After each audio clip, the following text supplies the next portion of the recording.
Sepertinya menarik ya kalau mau mengusahakan kakao. Sekali tanam aja bisa panen buahnya hingga puluhan tahun. Tapi gimana ya analisis detailnya? Apa memang menguntungkan menanam bahan pembuat coklat ini? Dan gimana juga kalau menanamnya di lahan yang sempit? Sebelum kita lanjut analisisnya, sempatkan dulu ya pencet tombol subscribe dan loncengnya agar kami terus semangat membuat analisis berbagai komoditas pertanian lainnya. Di analisis kita kali ini, kakao ditanam di lahan seluas 1000 meter persegi. Lahan yang digunakan merupakan lahan tada hujan yang cukup datar. Ketika persiapan lahan, sebelumnya lahan dibersihkan dari pohon dan semak belukar, hingga lahan siap diolah dan dibuat lubang tanam. Sebelum kakao ditanam, penaung ditanam terlebih dahulu. Penaung ini sangat penting untuk tanaman kakao, karena kakao tergolong tanaman C3, jadi butuh naungan dalam budidayanya. Penaung sudah ditanam, lalu dibuat lubang tanam dan juga diberi pupuk dasar. Penanaman kakao ini nantinya dilakukan saat awal musim hujan berikutnya, di mana tanaman penaung sudah cukup umur untuk menaungi tanaman pokok. Sebelum kakao ditanam, lahan dibersihkan dulu dari gulma, dan benih yang digunakan pun merupakan benih unggul. Untuk mendapatkan potensi hasil yang tinggi, disarankan menggunakan benih dengan perbanyakan vegetatif sambung pucuk. Pengeluaran biaya untuk persiapan lahan hingga penanaman ini sebesar Rp3.665.000. Di tahun pertama setelah penanaman, dilakukan penyiraman jika perlu, terlebih saat musim kemarau. Kemudian, tanaman diberi pupuk kimia, urea, SP36, dan KCl. Pupuk kimia di hitungan kali ini merupakan pupuk non-subsidi.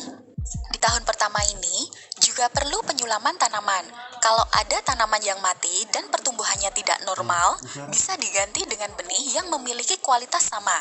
Penyulaman biasanya hanya 5-10% dari populasi tanaman. Biaya pemeliharaan untuk tahun pertama ini masih rendah, yaitu sebesar Rp650.966. Di tahun kedua atau TBM2 diperlukan pemeliharaan yang lebih intensif. Di awal musim hujan, gulma dikendalikan dengan herbisida, dan setelah gulma bersih, tanaman diberi pupuk kimia dengan dosis yang lebih tinggi dibandingkan tahun sebelumnya. Dan kalau kamu mau menghemat biaya tenaga kerja, pupuk organik bisa diaplikasikan berbarengan dengan pupuk kimia, dan bisa disiapkan juga benih untuk menyulam tanaman yang mati. Lalu, tanaman juga mulai dipangkas, terutama untuk menghilangkan tunas air. Biaya yang dibutuhkan di tahun kedua ini sebesar Rp1.144.266. Untuk tahun ketiga, pemangkasan menjadi lebih intensif. Wiwilan perlu dipangkas, dan pangkas produksi juga bisa dilakukan di tahun ini, terutama untuk tanaman yang siap belajar berproduksi. Pemangkasan ini dilakukan intensif terutama saat musim penghujan, karena pertumbuhan cabang jadi lebih cepat. Selain itu, pemangkasan juga bisa mengurangi kelembaban, sehingga resiko timbulnya penyakit pada tanaman kakao bisa ditekan. Perlu juga dibuat rora untuk menampung daun-daun hasil pangkasan tanaman kakao dan penaung. Dan di musim kemarau, hasil pangkasan bisa diletakkan di bawah kanopi tanaman kakao untuk mengurangi evaporasi. Kemudian, pengendalian gulma, hama, dan penyakit bisa menyesuaikan tingkat serangannya, dan pemberian pupuk anorganik dan organik dosisnya lebih tinggi dibandingkan sebelumnya. Biaya yang dikeluarkan di tahun ketiga sebesar Rp2.566.966. Di tahun keempat, tanaman kakao sudah mulai belajar berbuah. Jadi, di tahun ini bisa kita sebut fase TM1. Karena belajar berbuah, pemberian dosis pupuk pun juga lebih tinggi dan pemangkasan jadi lebih intensif. Di fase TM1 ada biaya pemanenan meski jumlahnya masih sedikit. Biaya yang dibutuhkan di TM1 ini sebesar Rp1.785.616. Lanjut pemeliharaan di tahun kelima atau TM2. Di tahun ini, pemeliharaannya relatif sama dengan pemeliharaan tahun sebelumnya. Biaya pemupukan menjadi lebih besar karena dosisnya yang lebih tinggi. Di tahun ini, hasil panen juga lebih besar, sehingga kebutuhan tenaga panen jadi lebih banyak. Total biaya yang dibutuhkan di tahun kelima ini sebesar Rp2.341.666. Lalu di tahun ke-6 atau TM3, buah sudah merata dan produksi juga meningkat. Sehingga ada penambahan biaya pemanenan. Biaya pemeliharaan tahun ke-6 ini sebesar Rp2.444.166. Di tahun ke-7 hingga tahun ke-16, pemeliharaan tanaman relatif sama. Bedanya ada di biaya pemanenan karena produksi yang makin meningkat.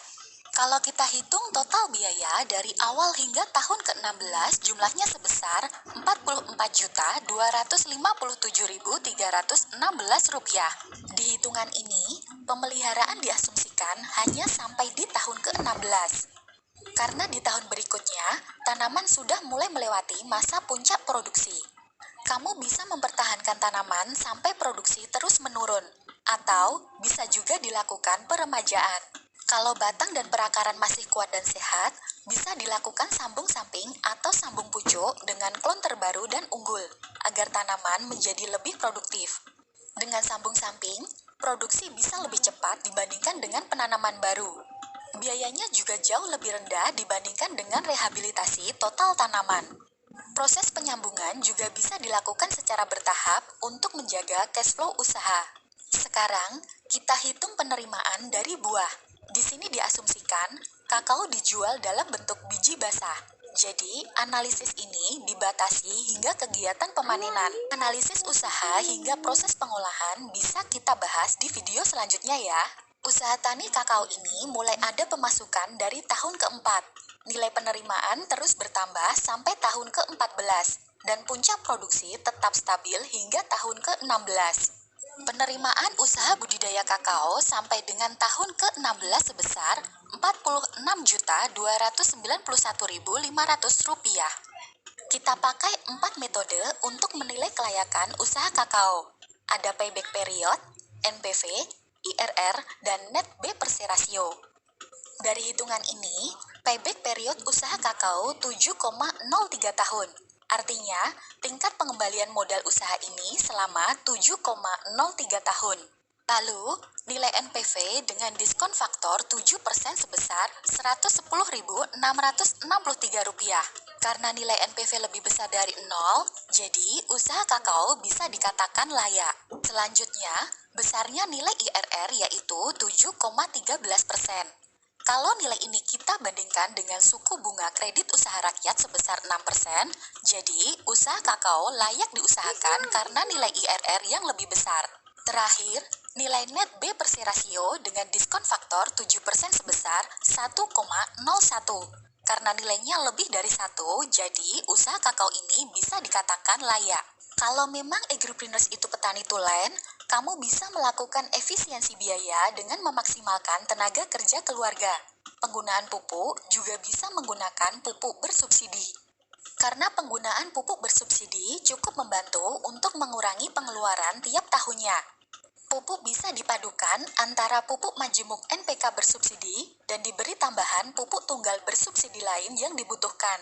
Kombinasi NPK ini sangat penting untuk efisiensi biaya, karena tidak tersedia pupuk KCL yang bersubsidi.